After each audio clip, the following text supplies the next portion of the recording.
Search it out over here. Say.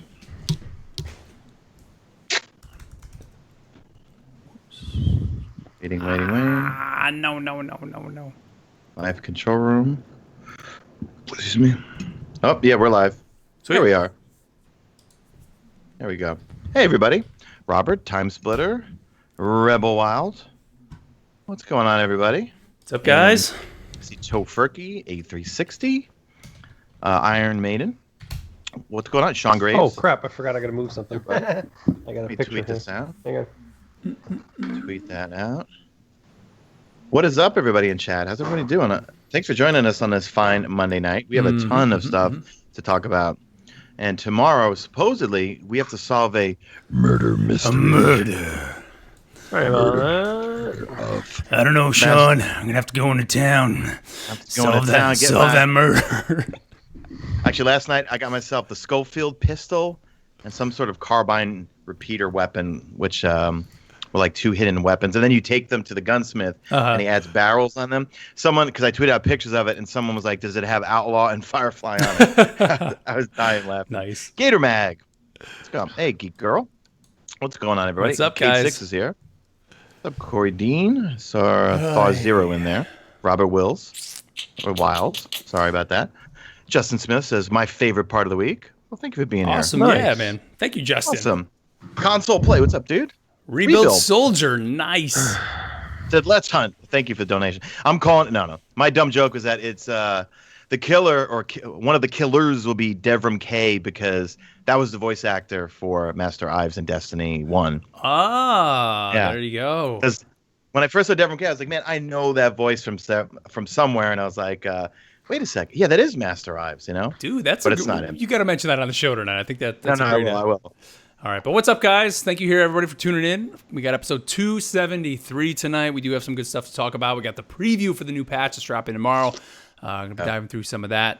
And, we say we have a lot, but there really isn't too much. But we're going to, obviously pump out a good episode here for you guys. We definitely have some fun things to talk about. Some speculation. I think Time Splitter in chat was saying that he heard or he read somewhere, maybe Time Splitter, you could link it or something, that the folks that worked on the Whisper of the Worm quest might be the ones who worked on the Thunderlord quest that I think we're going on tomorrow. And stream. I'll be streaming tomorrow at 1 p.m.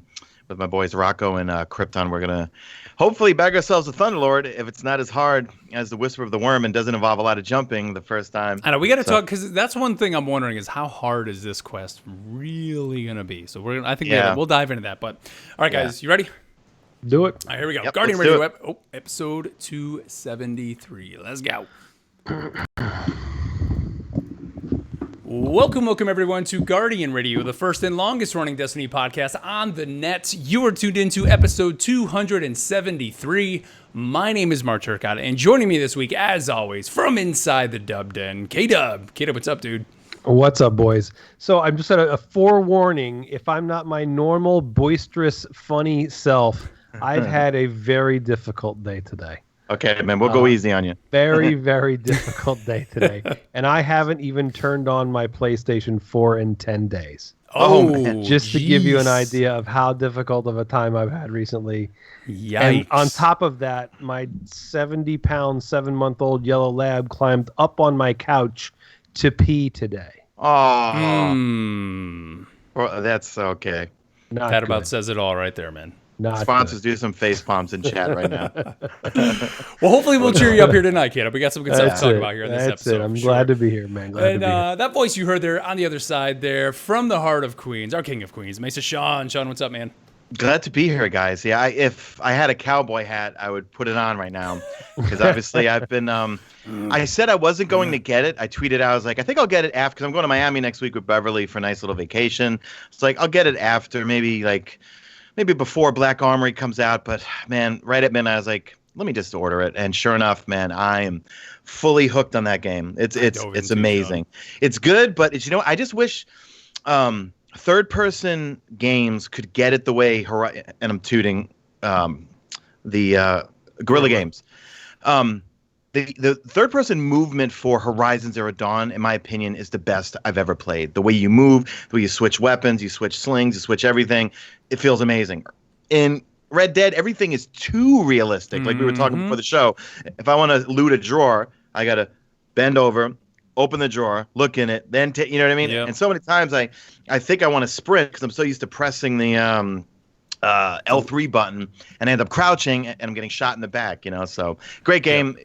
If you're into being by yourself for long periods of time, exploring types of games. But dude, the online's coming out in about a month, so we got. Okay, that's what cool. I'm interested to see where they're gonna go with that. But I dove into myself, Sean, after saying I wasn't going to, because every Rockstar game for me, for whatever reason, it gets a little bit old, and partly because of what you're saying, where it's like it's so real, and those games are so incredible. Especially this one is the best they've ever done in terms of world creation and making you feel a part of that world. However, making it so real doesn't always make it tons of fun. You know what I mean? Do you think they have to make that movement and looting slower just because of the amount of graphical yes and no, man. I mean, there's people out there saying yes, people out there saying no.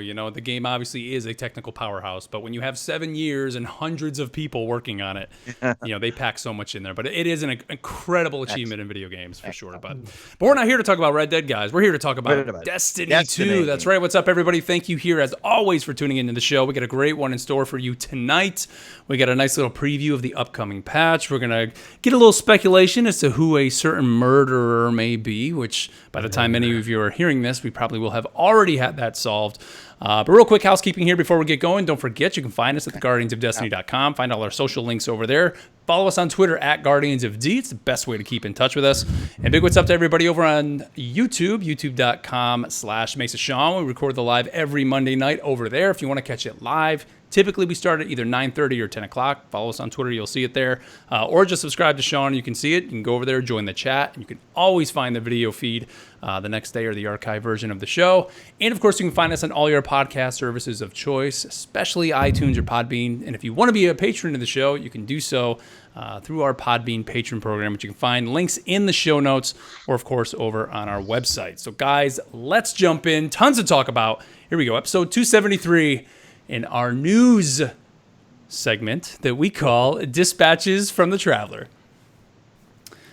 All right, boys. Well, this TWAB that came out this week is really the last one, right? Before we, I guess we got one more here while we're in Festival of the Lost. But Festival of the Lost is getting set to wrap up. And to kick it off here for this final week, when's Halloween? Wednesday. October 31st, 6 p.m. Pacific time, which would be 9 p.m. Eastern. There is a competition going up until that time for a costume contest. They want players to get in, just come up with crazy, wacky things, put on the masks that are in the game, put on crazy shaders, armor, whatever.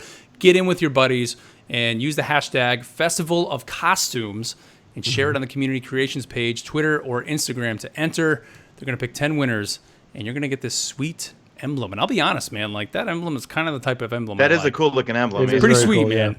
I was trying to think of a funny thing I could do. Obviously, turn your HUD off, find a really funny place. I mean, do it in the haunted forest. Find one of those chests underneath a statue, or get a fire team, get your two friends together. And is there a Kate 6 mask or no? No, I don't think there is. Right? No, there's an Aldrin mask, obviously. Yeah, okay. How is there not a Cade 6 mask? Like that was kind of like a missed opportunity, right? I think it's one of those too soon deals. Oh yeah, too soon. Yeah, it's like. Well, what's the chicken? Colonel, is that what they call him? The Colonel. The Colonel. Yep.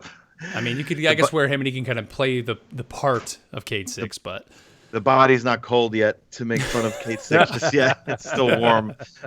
Or I should say his exo body is still chirping or whatever. I'm trying to think, where can we find him in the game right now? You could find him, I guess, on some of those earlier missions, right? What's the mission where you find him? He's in on Nessus, right? Where he's kind of like, he's all like hung up by the Vex, like kind of up there. Somebody's got to go out. There's got to be something you can do in that scene to put like Aldrin there, maybe pointing a gun at him or something like that. It would probably be cool.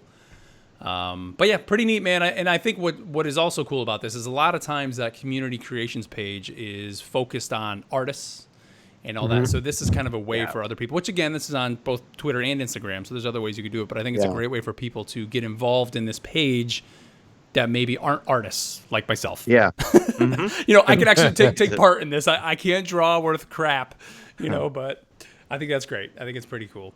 Yeah. So get in on that, guys. And they do say group shots are welcome. Humor, of course, encouraged. And I think it's going to be pretty neat to see all the things that come out of this, as always. For sure. Let's see. We got a preview this week of Destiny Update 2.0.5. And this is going to bring all kinds of quality of life changes, it seems, are going to be coming to the game here. So we don't have the full patch notes yet. By the time this probably comes out from any of you or you're listening to it, you will have those patch notes. And, of course, we'll be going over that all next week.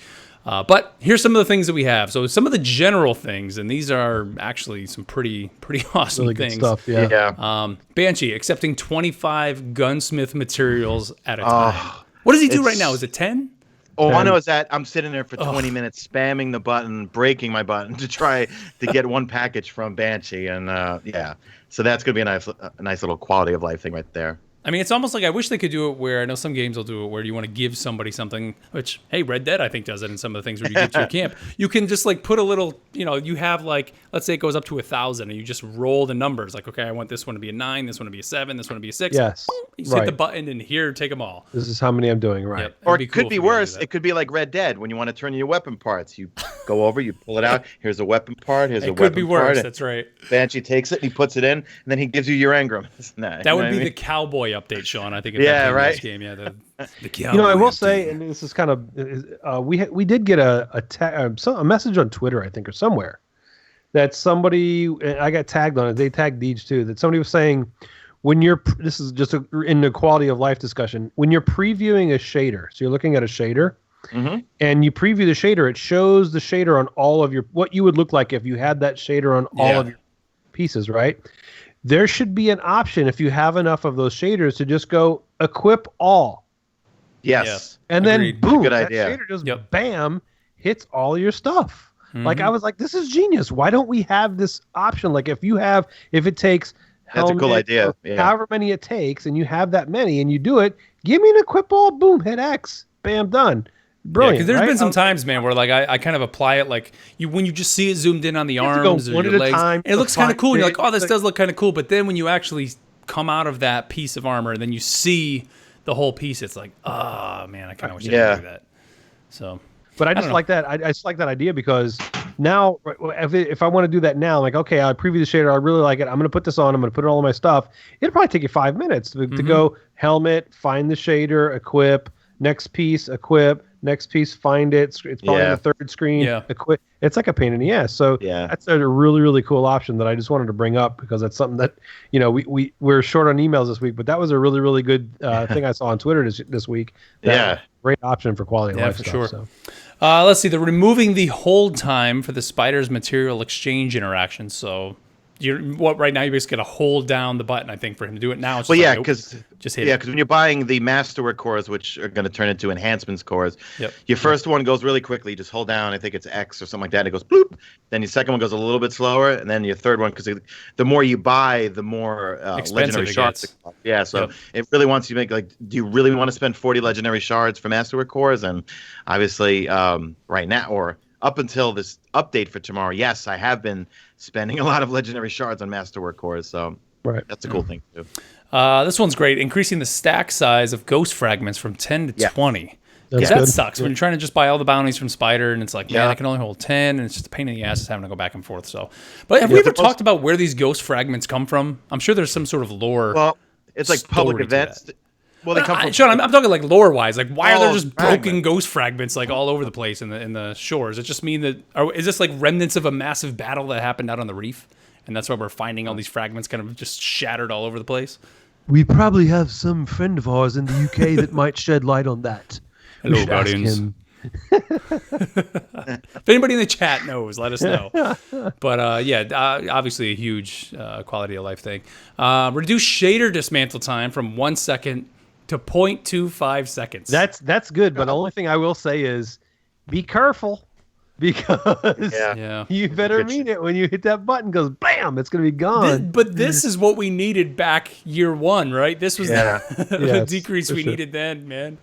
I would love somebody to calculate. Like, didn't somebody they calculated how much time was wasted dismantling shaders? I think they actually put that in the TWAB 1 week. Yeah, but I've dismantled. How much shorter would it have been? I've accidentally dismantled guns. Like, that's been a problem. Like, oops, I was trying to equip it and I dismantled it, and I was like, no. But I'm just saying, I would love to know the stats of what that number is of, we wasted how many years it was Yeah, at this time 1 wasted second. on shader deletion. Yeah, now that we're cutting that by 3/4, basically, what would that have been?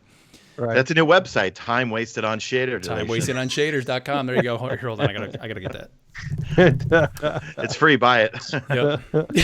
Yeah, nobody wants that. Let's see. Exotic duplicate weighting. This is huge. When receiving an exotic, they're now going to take into account all exotics you found and weight them against exotics you have yet to acquire. So this, of course, is going to lower the chance of you receiving exotics you already own. It says exotics that you do not yet own will be individually weighted much higher than duplicates. And when you do receive a duplicate, you'll be more likely to earn armor pieces as they have the randomly rolled perks. Random rolls, right. Sean, do you still not have an armor piece? So first off, not one exotic armor piece. Oh my god! I've got maybe the only new exotic weapon outside of Quest has been Lord of Wolves, and trust me, I play this game. I've since Forsaken has come out, I've probably put easily 1,500 to 2,000 hours, I think, into it. Chat, I want you right now on YouTube. How many new exotics have you gotten, weapons and armor? I've literally gotten not one piece of exotic armor. Every time I get an exotic armor piece, it's a 600, but I don't even have the Masterwork course to infuse it. UK dub, I know the first week. I think I've only gotten 6. all Forsaken. I remember that first. I think I have all the Titan pieces, First week I got 4. I don't have one new Warlock, which it's what I'm just wearing my Ophidian aspect anyway all the time, but I can't get anything, man, from the bounties and stuff. So this is a welcomed change with this update. You know what I mean?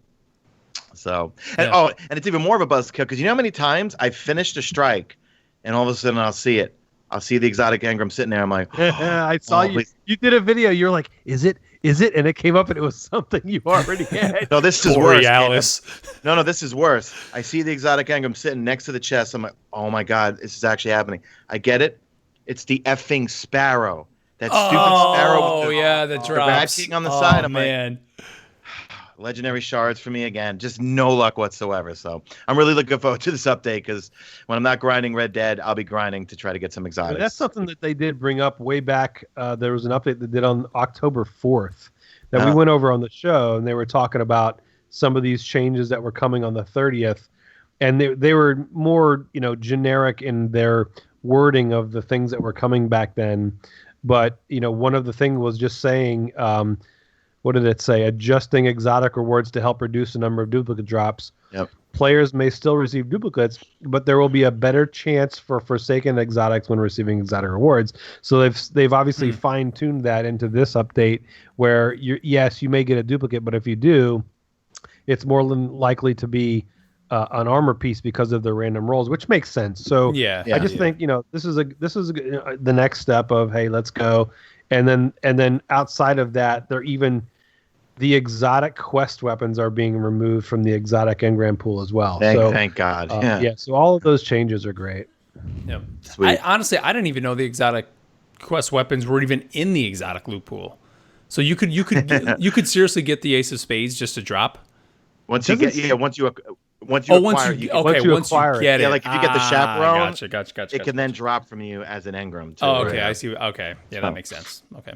For some reason, I thought that meant like you could just get the Ace of Spades without doing the quest, but I gotcha. Once you basically unlock the ability to get it by actually getting it, then it could randomly drop. Yep. Gotcha. Let's see. Here's some changes that we knew were coming, but Masterwork cores are now being renamed to Enhancement cores. Yes. More sources will award the Enhancement cores. They will be added to the Scrapper bounties and 6 of Spider's weekly bounties, which I think is a fantastic idea. Put them on those bounties, man. It's great. What I really like about the Spider bounties, real quick, is because or at least I'm in that stage where I'm 600 I'm 600 and then 599 on 2 characters. So I'm less worried about power right now. I'm more worried about getting cooler random rolls on things.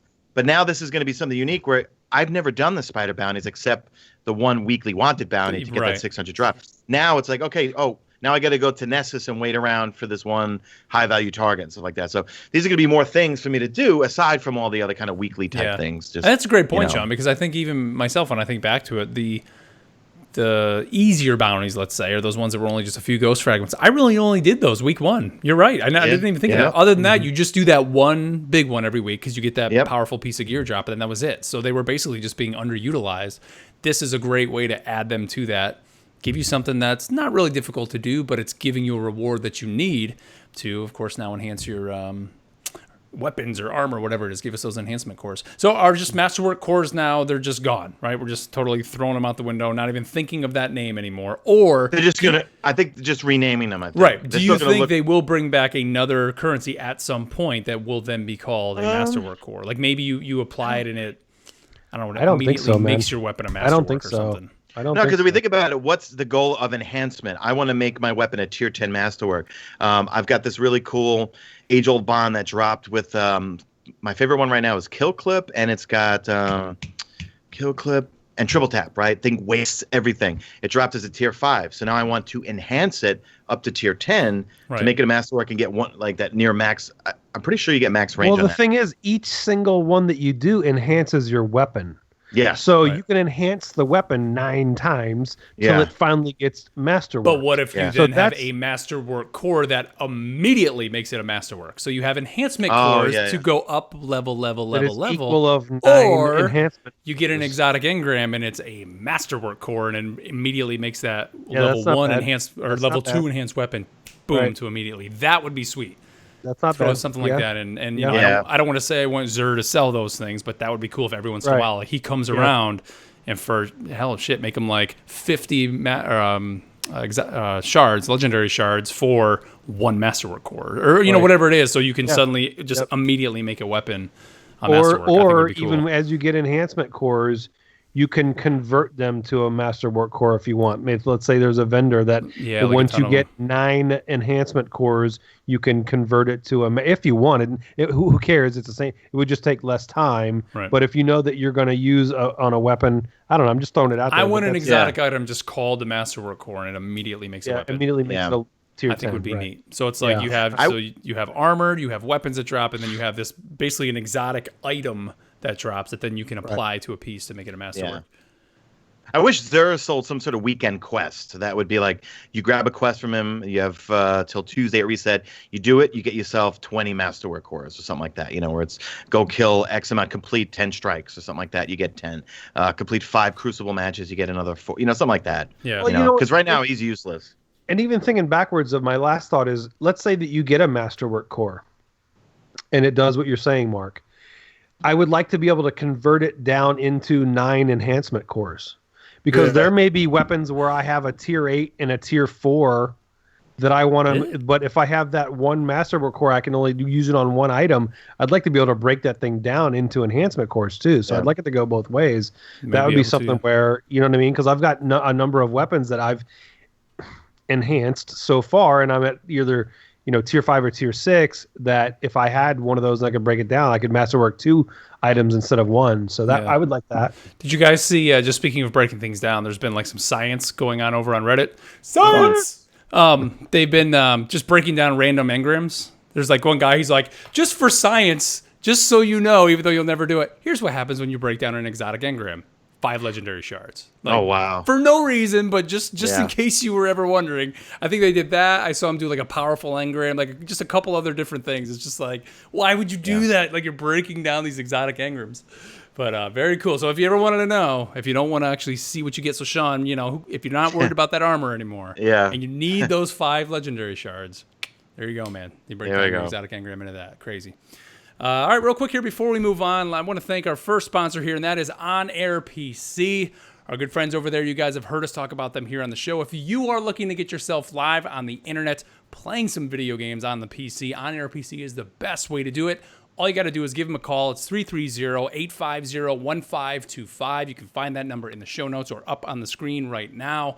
They can get you hooked up. You give them a call. They get you on the phone, figure out what game you want to play, what service you want to broadcast to, and they will build the PC custom for you. So unlike other PC websites where you go to it and just, you know, most people just pick the most expensive computer at the moment that's on the site and just buy it and say, oh, that must be good.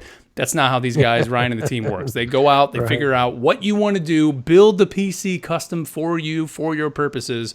They plan it for 24 hours. They then ship it out to you, get you back on the phone, and help you get everything set up through OBS or whatever service you want to use. And right now, if you act now and get it, they will get you set up, ready to play Destiny 2. You get Destiny 2 and Forsaken preloaded on the PC, ready to go. So all you got to do, call 330-850-1525, and Ryan and the team will get you set up. And actually, we talked last week, Fallout, his computer got messed up. Our buddy Fallout Plays, who was on the show a few weeks ago, I saw him tweeting today saying Ryan and those guys helped him out. He got his PC back. He highly recommends them as well. So again, call 330-850-1525 on Air PC. Get yourself gaming live on the internet, and Ryan and the guys can help you out there.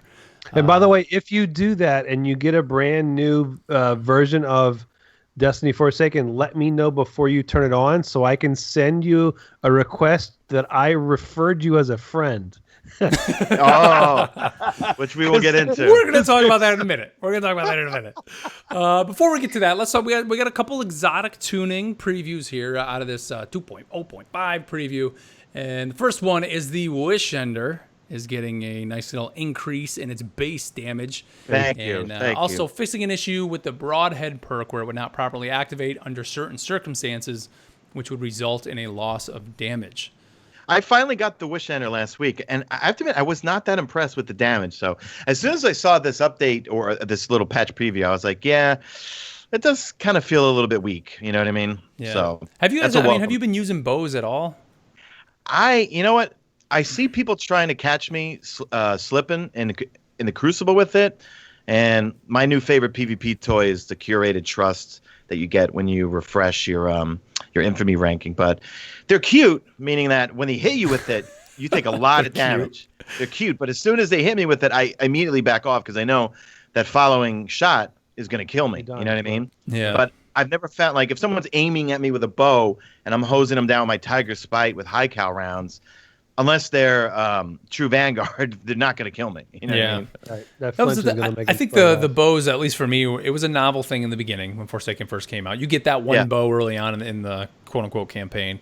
But it was just kind of like, there's so many better things that I could be using at the moment that whenever I do equip a bow, it's more just like, hey, I need to run a few public events. I just feel like equipping a bow and maybe a sword for this moment, and then I'm just going to go tear up this public event. You just have to be so accurate with it, and it takes time to aim. It takes time to hold, draw back. It's just too much time. They're fun, yeah. They are fun, but by then I've already killed you. You know what I mean? I just have. Yeah, pretty much. Right. Let's see. The Malfeasance is getting some changes. This is huge. Increasing the explosive shadow detonation damage. And also increasing the damage against Taken and Invaders. So that's really cool. So that's one of the things where if you're playing Gambit and it's flip the coin, Taken, that might be the one. That's when you maybe want to throw your Malfeasance on. So, but the Taken they're never the chosen enemy. The Taken are always the bad middle guys. That's true. But still, but that's good. No, that's good. You can burn them down quick, though. Burn the blockers down. Right. I'm saying, the blockers, the lieutenants. You know what I mean? And invaders. Yes. I still don't have it yet because I remember I stupidly thought the patch hit early. I thought the last update they increased the meatball spawn rate. So there were 2 nights where I played like 4 hours a night of Gambit, and I said this last week on Guardian Radio where. Talking with Robbie and Cooley from 2 episodes back, I learned to be a better solo player and not rage as much, and this and that. Getting a lot more wins as a solo player when I recognize my teammates' roles. Right, you're doing that. You know what? I'm going to stay over here. Blah blah blah blah blah.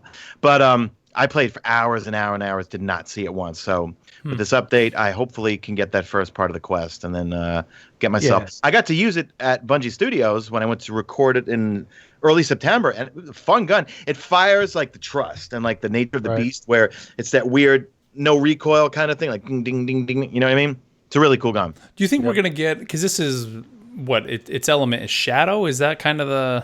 Well, I believe it's a primary. I think. Oh, right? Okay. All right, because I remember that when we first saw that exotic trailer, it was like, oh, it's the new element or whatever in the game. Yeah. You almost wonder if they are going to kind of go, because it says explosive shadow detonation damage. Yeah. Are we going to at some point? And it probably wouldn't be, I wouldn't think, until obviously next fall's. I mean, it only makes sense that poison. It's got to be poison, doesn't it? Something like that. Doesn't it have to be poison? I mean, it's got to be a dot type thing. It's green. Yeah. It's poison. I mean, it has to be another element. It's poison. Or just darkness. I mean, whatever you want to, which Or I guess whatever, darkness in whatever itself Matter, could something like that. Right. crazy.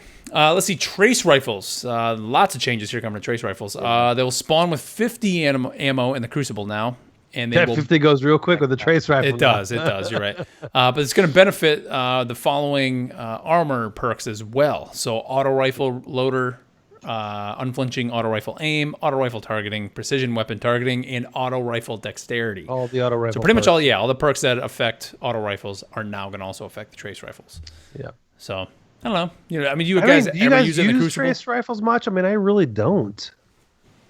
I really don't use trace rifles. What is the Forsaken one? I did get that. Or was it a PlayStation exclusive? Cold Heart? No, the PlayStation exclusive I got. The Wave Splitter. That's it. That was my first exotic with Forsaken. So I use it when I got it, of course, because like, I got the new exotic, but it's still a trace rifle. There's nothing really about it that is.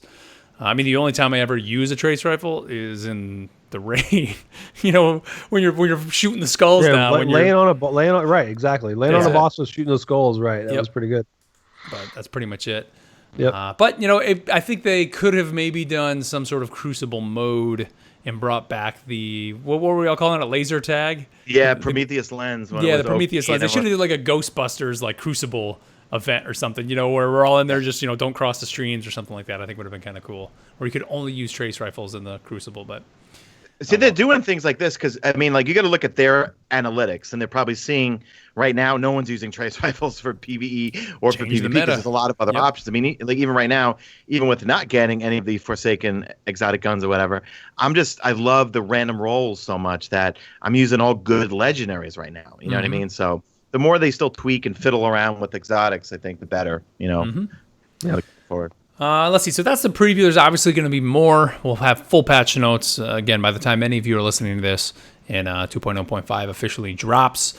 But we do have some extra XP or both double and triple XP coming to Gambit. Infamy. So if you are looking to, like Sean said, kind of reset your infamy and all that, double infamy is coming, and that's going to be from 10 a.m. Pacific on October 30th through November 2nd at 10 a.m. And then triple from 10 a.m. on November 2nd to November 6th.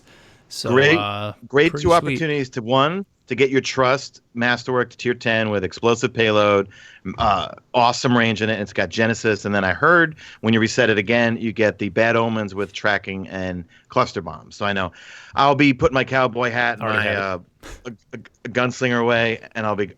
Oh, did you get it dropped? Didn't we get not from that, but isn't the Bad Omen, like, Kid, didn't you get that as well? The Bad Omen with the cluster and tracking. Lars now, was we don't like, have, that was, you that was like the first one? week. First week I got that, and Lars was like looking at my tweet, like, "Oh my god!"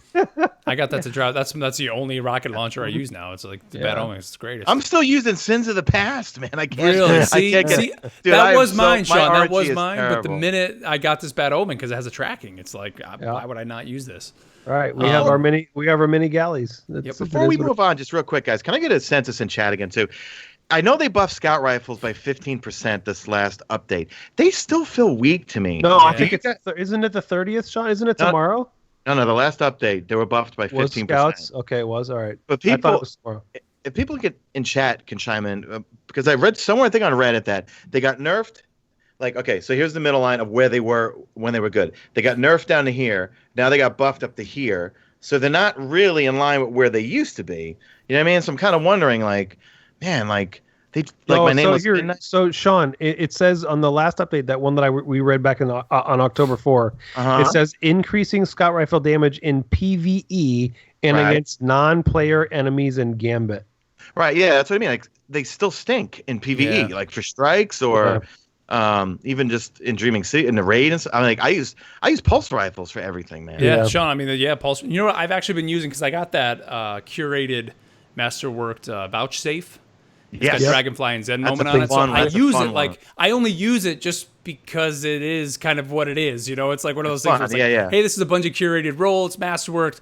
I just kind of want to wear it and kind of, it's more like to show it off when I'm just doing random play with other random people. But other than that, it's like, I'd still rather use my right side of wrong, just because that thing's much better and I got better range on it. And I don't know.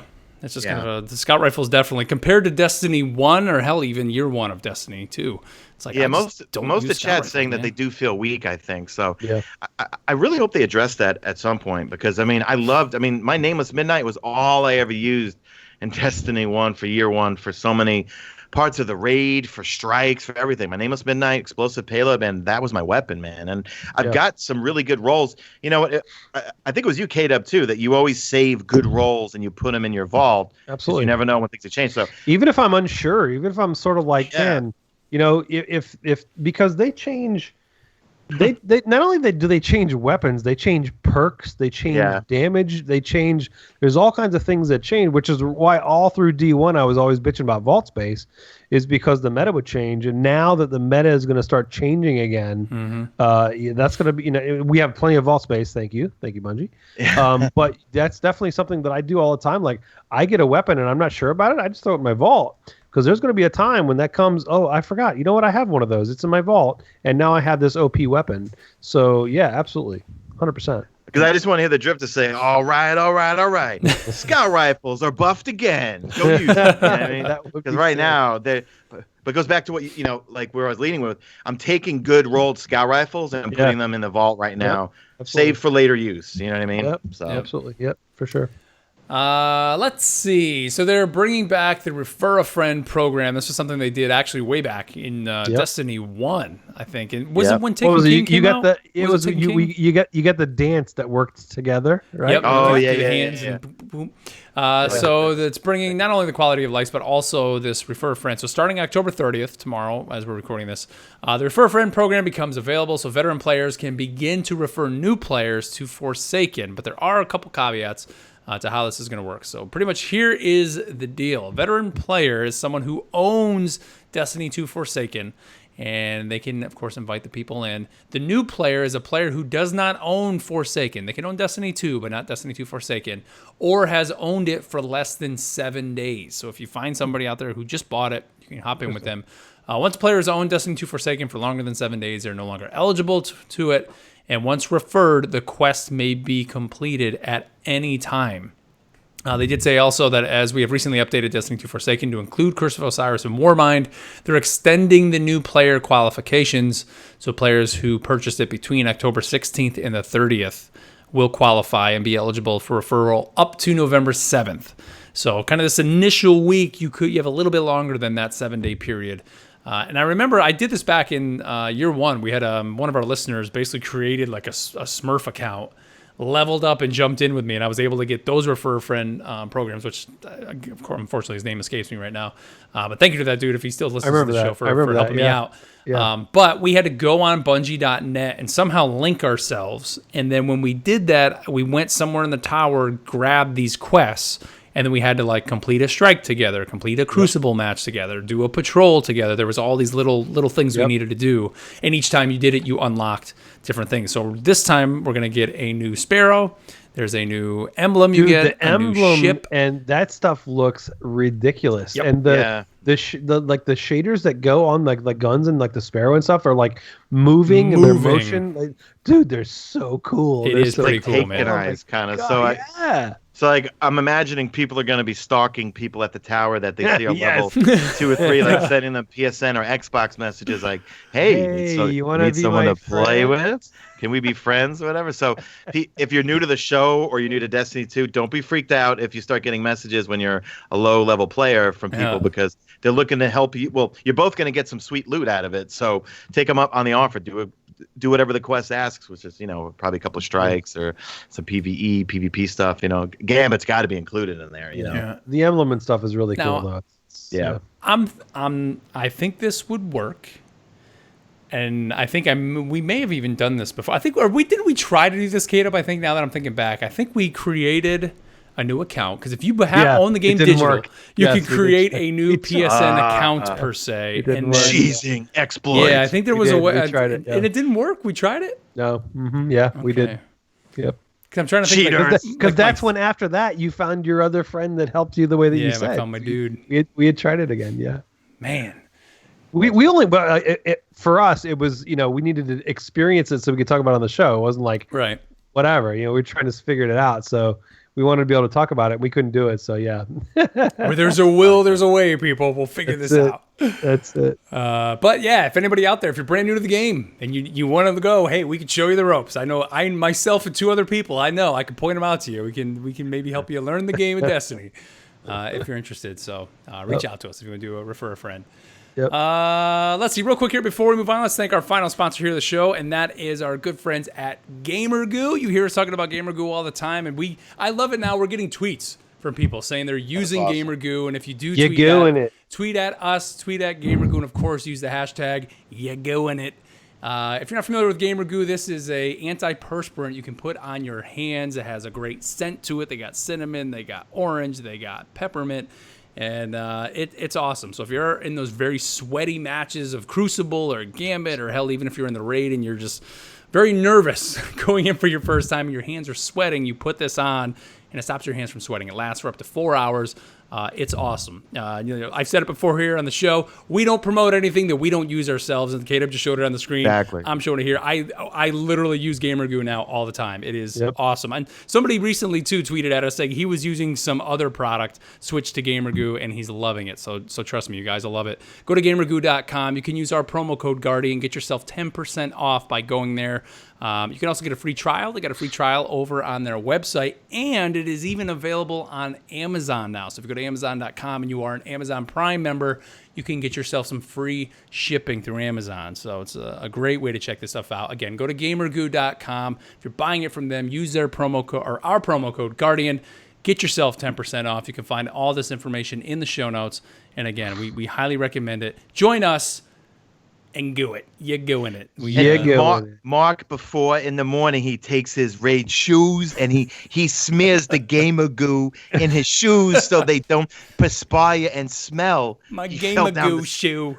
My shoes. I use it on my flip-flops, but the good thing now is now that it's winter and it's 64 degrees outside, I don't need to do it anymore.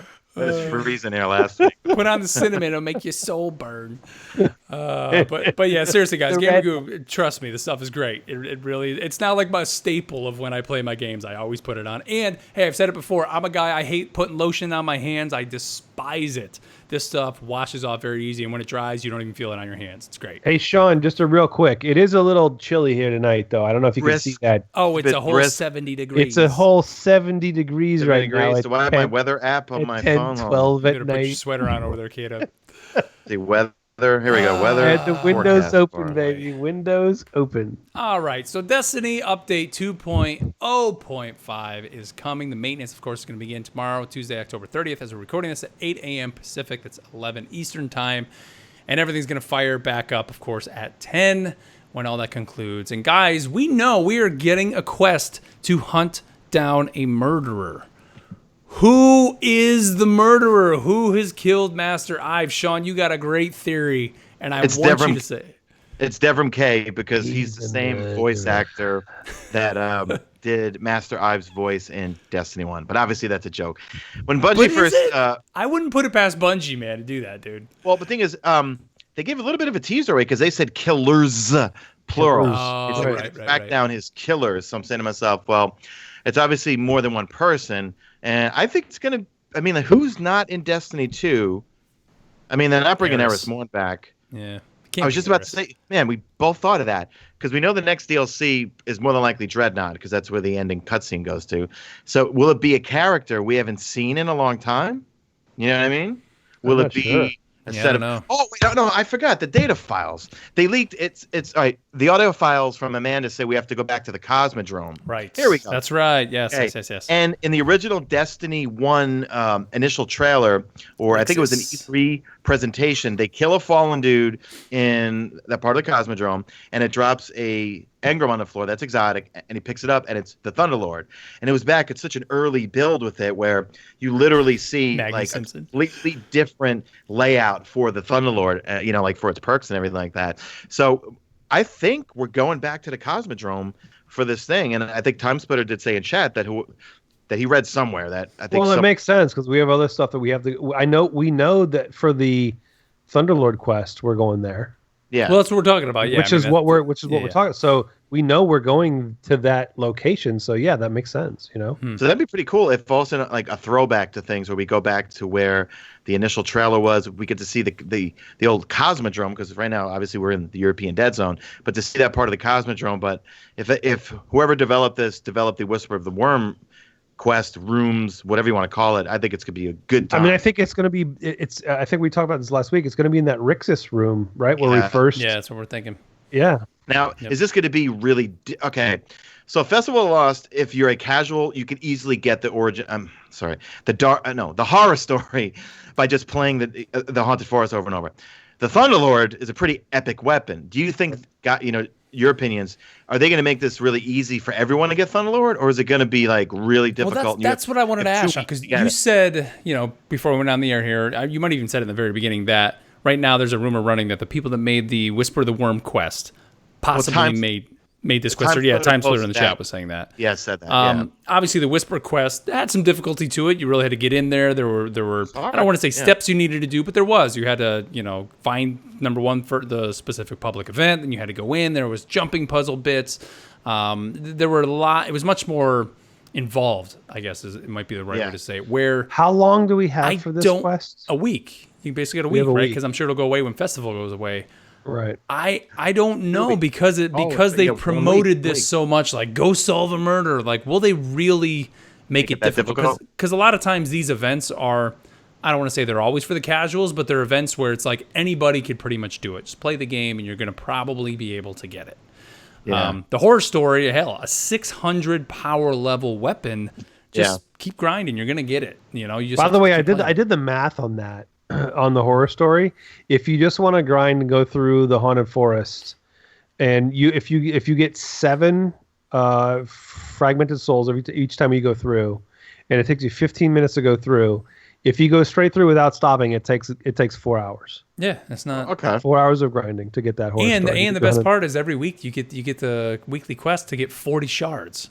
Right. So like, even if you don't want to do that's that, without that. So it's like if you like, it's just they made it very easy to get. I would almost hope that they make the Thunderlord a little bit more difficult, but I honestly don't think they will. I think it's going to be, hey, here's all these quest steps. Yeah. Here's the free Thunderlord, everyone. And because, Sean, think of it this way, too. They could make it where, hey, the Thunderlord, everybody gets it, and they love it. Oh, my God, machine guns are great in this game.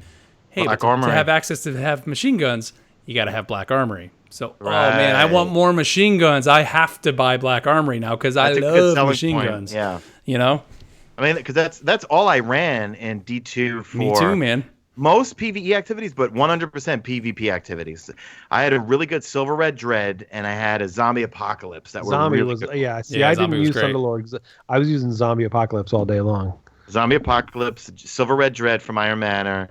Forgot what the Swarm was a really good one. Swarm sprayed like crazy though. It did. Right now, to be honest, the age-old Bond feels like a heavy. Right, is it heavy machine gun or light machine gun? What do you guys say? Pick your poison. I say heavy machine gun. I say machine gun. Yeah, the age-old Bond feels like a heavy machine gun from D1 because it's an auto rifle that fires 360 rounds per minute.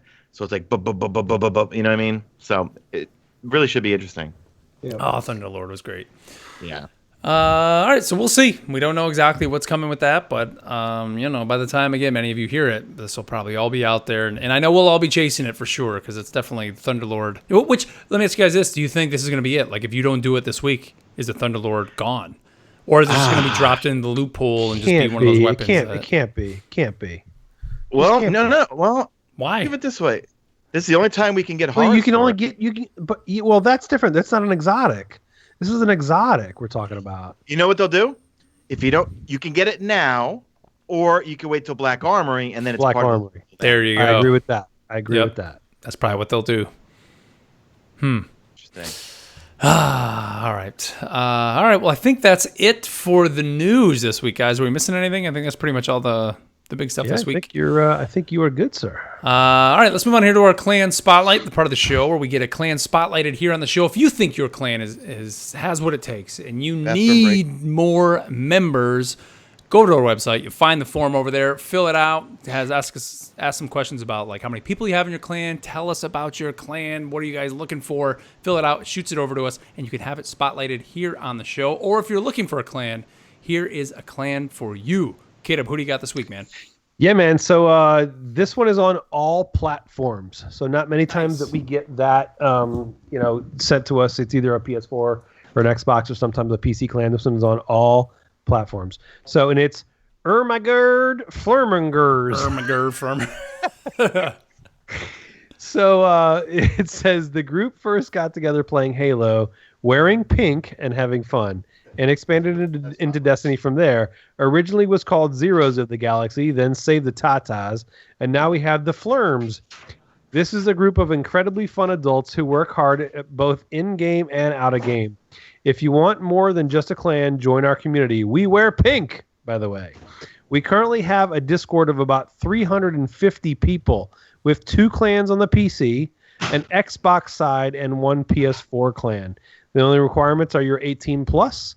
They are very active. Even if you aren't playing that day, there's always a lively conversation going on in the Discord. Check us out at flurm.me, FLERM.me. The join form is also on flurm.me. So it doesn't matter what thing that you are on, what console or PC, go to flurm.me, look at their join form. They've got 350 people in Discord. Go hit those guys up. There you go. Awesome. So again, guys, check out our website, theguardiansofdestiny.com. You can find a link to that form, or you can find it in the show notes for the podcast. So let's move on here to our final part of the show, the part where we give you a voice here on the show that we call Messages from the City. Don't forget you can email us feedback at theguardiansofdestiny.com. And guys, start sending us more questions here. This week was kind of a slow week, again, for questions. We had one email. And, we're going to read this one email here, but guys in the chat, so those of you here live, put up a question or topic in the chat. We'll pull one here after we get through this first email here. But this first email, it comes to us from the Evil Redhead 859. And they say, so I feel while being able to experience the prequel to Destiny would be amazing, there is a way to use our Guardians and experience everything with them. We have access to the Infinite Forest. While the Haunted Forest is a start, the Infinite Forest is still underused. Why not have Osiris create simulations for use? Send us back to the Battle of the Six Fronts. Says you can even use the Forest to send us to a Destiny 1 raid. What are your thoughts? Oh, Jesus. And now think of this. This was actually him giving feedback, because we talked about this a little bit last week about maybe like a prequel game or something, kind of like Bungie did with Halo Reach.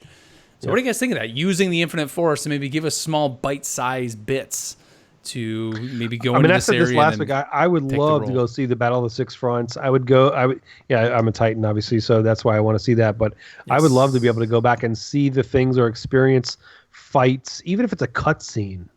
Imagine the cutscene, the way the cutscenes are with how Forsaken came out. If you had a cutscene of the Battle of Six Fronts, holy crap, dude, that would be ridiculous. Yeah. I'm for it, man. This is something that I know many people would love to play through. All these events we get to read about in the cards, and I mean, hell, even it's kind of funny, Sean. Here we are playing Red Dead Redemption, being all Western in that. When you think back to the last word in those cards, and I mean, we even did here on Guardian Radio. We did with Craig. We did the audio grimoire, and it was very Western and just sounded awesome. That would be cool to be able to experience that, or even like you said, Caleb, to see it in a cutscene. I think is just. I mean, hell, we're getting these comics on Bungie.net. A lot of things that comic people are doing. I mean, I think you can even go on the Disney Now app and see like Marvel motion comics. It would be cool just to put something like that in the game. Like give us you go to what is the Infinite Force, and it gives you a little cutscene. It's just a motion comic, and it's 10 minutes long or whatever it is. It would just be cool, I think, to kind of expand the lore for sure. Mm-hmm. Let's see. Let's go over here now to the YouTube chat. So this is from Robert Nickel. He says, "You guys feel Xur should be updated with new exotics? If so, why?" All right, let me handle this question. Yeah, go for it. So, Xur is a double-edged sword. Xur, when I look at my view count, my view count went up after Forsaken hit. That's not from people who have had Destiny 2 since Destiny 2 started. Those are for new people. In fact, I had to change up my Xur videos because I stupidly thought, you know where he is. I mean, you see him on the EDZ. You know where he is, right? No, I had a million comments. Why don't you show us how to get to him? And I was like, wait a second. These are all new people that are watching. They don't know where he is. You know what I mean? Like, I'm in this cave that's on Titan. They don't know how to get here. So now I start everyone off. If you're new to Destiny 2, Xur comes to the solar system every Friday. So Xur is and it used to be like that for Destiny 1. Xur is for new people. If Xur sold all the exotics we want, we would all bitch and moan that we have everything right away. So me, myself, I have nothing. I don't have any of the new exotics except for like 3, right? I would love to have all that stuff. But at the same time, look, I like grinds, you know what I mean? So I have stuff to look forward to. Like, I will not use my the new Arc Warlock Super until I get my Geomax stabilizers, because I refuse to, because it will extend too short term, right? Too short, exactly. So right. It's a double-edged sword. He's meant for new people. For folks that play a lot, we'd have everything, and then we'd say, we're bored, there's nothing to grind for. Exactly, so yep. I think Timesplitter even said it in chat a few times, he more than likely he'll sell for the initial Forsaken exotics when the Black Armory hits. You know what I mean? So if it means I have to wait until then, that's fine. From a content creator perspective, listen, you subscribers were wonderful in letting me use your accounts when Forsaken first hit. And all you guys got so many exotics that I couldn't get, and you let me do reviews on your accounts. And I greatly, greatly appreciate that. But I would like to get things like the Two-Tailed Fox or some of the other really fun one, or the Cerberus Plus one that I got to test out. There was some fun exotics out there, man. Yeah, Two-Tailed Fox is definitely on the top of my list. I really want that. Me too. Yeah. Let's see, we got another one here. This is from Israel Maldonado. And he says, thoughts on fixing the mod system to be able to freely change them out and around without dismantling anything. So this is kind of like, I hate to put it this game, but Warframe. The whole game is built around mods. It's just like, hey, here's my quote-unquote Warframe, which is just your avatar, and then you're just piecing all these different mods on it to change it up.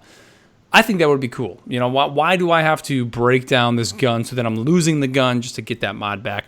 I somewhat understand, though. I mean, that's kind of the gameplay loop of Destiny, is the risk versus reward and chasing things. Exactly. Just they constantly want you grinding after these things. But in the same sense, I mean, that is really what Warframe is as well. Although with Warframe, you can buy a lot of these things kind of from their in-game store, which some of that is even kind of run by players themselves. You can't buy these things in Destiny at all, unless Banshee is selling them, which half the time just isn't. So you're kind of stuck at the mercy of the roles. Because for the most part, it'd be cool to be like, all right, I got this weapon, I like it. How does it do damage-wise? All right, it does this kind of damage to add. Let's talk PvE right now. All right, do I want something for yellow bars? Do I want something for red bars? It'd be nice to be able to throw in a major spec mod. You know what? Yellow bars, it's not really taking them down anyway because they have too much health. Really just put a minor spec mod, and now red bars are getting insta-melted anywhere I go. You know what I mean? Yeah. So being able to swap them, in and out and stuff like that. If folks didn't get to watch my video about how to get mod components easily right now, let me just go through it real quick with you guys. If you have a character, has to be a character, not the account, that did an adventure, that gave you a year 1 blue, right? For me, it's a shotgun. You go in, you empty out your secondary slot or your heavy slot or whatever it is now. Buy 9 at a time through your collections. Dismantle 9 at a time. You are guaranteed 1 mod component. Do that over and over and over. Sometimes you get 2, sometimes you get 3.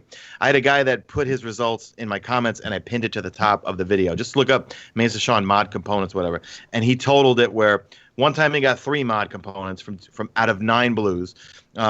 I think maybe 4 times he got 2 mod components, and then every single time the magic number is 9. You have to have 9 blues, year 1 blues that you got from an adventure, and it will tell you because I went to do it on my Titan, and I was like, oh man, Bungie patched it or whatever. No, it's because my Titan didn't do that adventure, but my Warlock did. Yeah, so you got to buy 9, and once you dismantle those 9, you will get 1 mod component. Interesting. So, pro tip. If you need mod components. Pro tip. Let's do one more here. This one comes to us from Ghost Watchers over on YouTube, and he says, what do you guys think of the curated weapon system, and should strikes have curated weapons? And what about the Blindwell? Should it have curated weapons as well? I'm going to say yes, and yes. Yeah. Because I used to be a strike grinder. That's all I would do at night before I go to bed, is just do strikes. But there's no real reason. I'd rather do Nightfall strikes, because whatever that loot is, like, I love the Horror's Least, that pulse rifle that's from the Corrupted strike, right? Mm-hmm. So when that comes around, I'm going to grind that over and over. But I really miss the player experience of doing the Heroic Strike playlist with randoms and just have a podcast on in the background and have a chance at getting something. I do miss the skeleton keys where you could choose, exactly, it's a Vex strike. I'm going to try to do put in 200 of these skeleton keys and not get the Imago Fatebringer, the Imago loop with the Fatebringer roll in it. You know what I mean? But I do kind of wish that, all strikes had a chance to give you some sort of curated thing. And I think this is Bungie testing the waters with this whole curated thing, because people were going crazy and didn't even know they existed until they got them dropped. Remember the first week they started dropping, everybody was like, oh my God, what is this? Because Like, even the way, Sean, even the way it looks on the screen, like you see the gold like a masterwork, but then it has like the X's or like that pattern that's up there. I mean, when my vouchsafe dropped, I was like, oh my God. Like I felt more excited about that than I have about some of the exotics that have dropped before Forsaken, because it was like, this thing is so, it just seems much more rarer, I guess, if that's the right way to say it. I don't know, than some of the exotics do. Because it's like, not many people have this, so that's why I said I just use it, because it's like, well, I can kind of walk around, and if people actually inspect me and they see that, they know that that's something special that I'm carrying, which is cool. So, and like if they could build upon that real quick, build upon it for future expansions, where bring more curated rolls, maybe have more than one curated roll per weapon. You know what I mean? Another good idea. Let me ask you guys something that they didn't go over this week in the TWAB, but that one back on 10.4, and I know that was subject to change. The one on 10.4 said that, and maybe I missed this, it said the chance for a Nightfall unique reward to drop will increase each time the Nightfall is completed without a unique drop. Did they mention that at all as far as the Nightfall unique stuff? Did I miss that? I don't think so, no. I mean, like, I got the sniper last week from the Inside Terminus strike, and we got 191,000. We would have gotten way over 200, but we had one more set of ads that was just coming out the door as we wasted them, and this and that. And maybe, Time Splitter, he's our mod. He's been a sponsor for 2 years. He's a resident expert. Maybe he could answer this. I heard that you do it, you get your really high score, and then you get rid of the modifiers and just put on heavyweight and a burn you like, and just farm it over and over and over. Right. That's how. And then you have a chance. I mean, Time Splitter, could you chime in, or any of the other people in chat, or sponsors and stuff like that? While we're waiting for that to catch up, I just want to point out Time Splitter. He said the irony, here we are talking about these curated rolls. The irony is that we're chasing static rolls again. I know, right? We complain we want random rolls, and now we're like, wait, we get random rolls. It's like, oh my God, I got this. I want this curated static roll. Man. I mean, and then a static roll you could pull from your collections again. Exactly. Yeah, right. That's great. But he's totally right with that stuff. Yeah, I mean, I don't know. When it comes to the Nightfalls, some of that stuff has still been pretty vague. I know guys in the chat, we're hoping somebody will put that answer in there, but it has been a little bit vague as to what is your best chance at getting those. There you go. Achievement Raider, he's saying that's how he's done it every time, Sean. So kind of like get the high score and then just put on the easy mode and just go with it.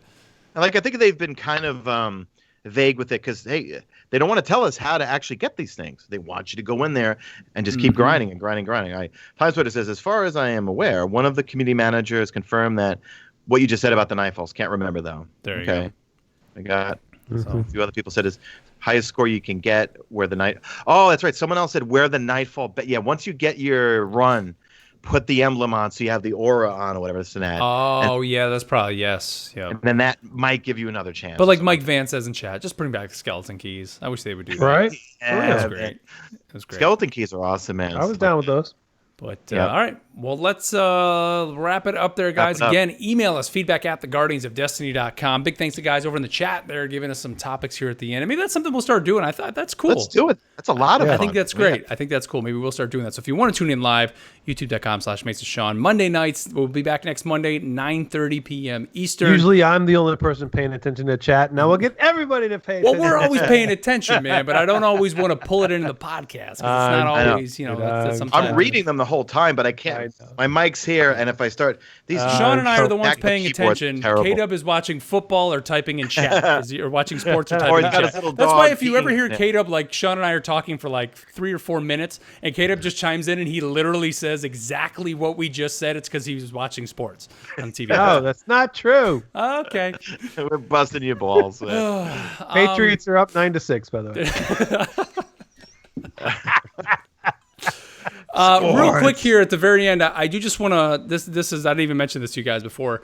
I do want to just real quick at the end say a little something. We living here in Charlotte, I don't know how many people saw this today. There was a school shooting here in Charlotte. It did make national news for some people. It was not, and it's kind of crazy that I even have to say this, it wasn't the typical school shooting of somebody going to a school to do as much damage as they possibly could. It was basically an argument that broke out between two 16-year-olds, and one kid just kind of took it a little too far. He brought the gun to school, took the kid out. It literally happened right. Jesus. Not down the street, but pretty much, 6-7 minutes from where we live. So I just want to, I've said it here on the show before, just be good to everybody out there. Treat others like you want to be treated. I saw a bumper sticker today, and it just said, be nice. Yeah. I mean, that's I was like, really? Like, yeah. It's a simple concept that people can't get. Just be cool, be nice, man. And the other thing I want to say, I mean, I know a lot of our listeners are mid-20s, 30s and that, but if you are a younger listener listening to the show, and you go to school and you have problems that right now literally seem like they're the end of the world, I promise you, they're not. They are not. Your life will be so much better, and if just get through this hard time, enjoy the video games, enjoy out there what's fun in life, and eventually you're going to get to a point where you're going to be in a good place. It's funny, real quick. This is a dad talking real quick. I had a conversation with my 16-year-old son. Well, he turned 16 in 8 days, and all he wants to do is hang out with his friends. And I said, I want you to realize something. In 3 years, you're not going to know where any of these people that you're dying to hang out with are. Yeah.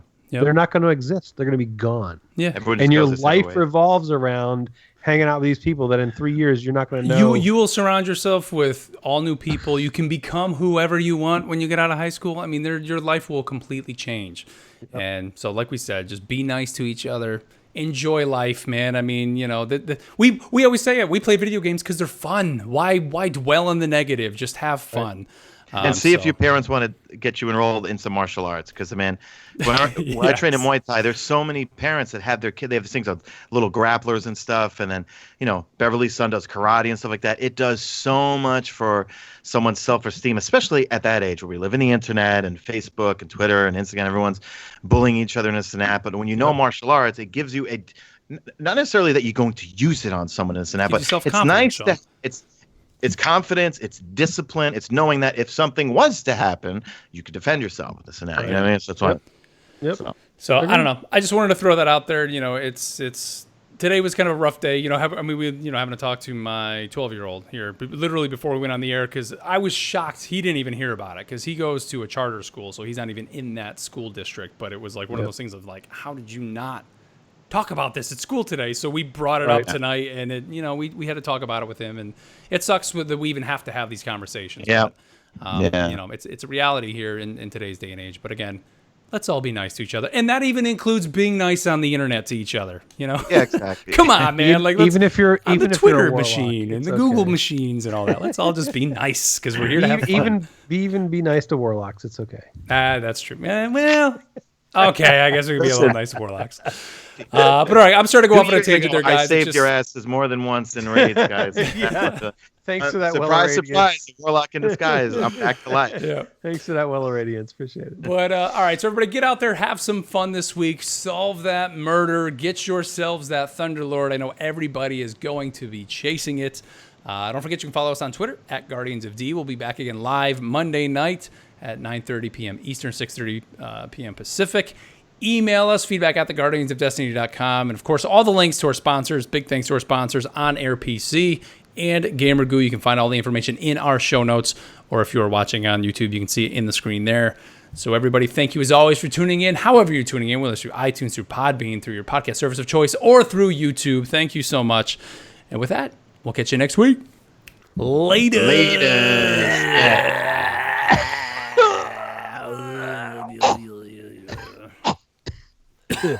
Oh, man, for real. Mark actually. No, but warp. I am.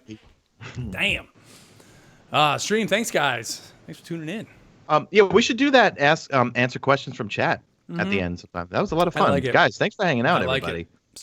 Made it to the end. Start coming loaded with the topics, guys. And I will say, don't put them in chat until we ask for them, because if you put it early on in the chat, like next week. But the best way to guarantee that it comes up is send us a friggin' email. Yes. Emails are going to come first. But it's still fun just on the fly. It is. But emails are going to come first. If we have time, we'll go to chat. Oh, we're definitely. If you have something you want to talk about, send us an email, man. Yep. We read them all. Yep. And good stream, guys. A good show, guys. Yeah, man. All right, stream. We're gonna kill it. Chad. All right, guys. Everybody, thanks for hanging out. I'll be live tomorrow at 1 p.m. Eastern for the Thunderlord quest. So if you guys want to come and hang out, hopefully we'll get ourselves a Thunderlord tomorrow, depending on how hard it's going to try going and to be home by then. Yeah, I'm going to try and see if I can get there. All right, Stream. All right, Later. we love you guys.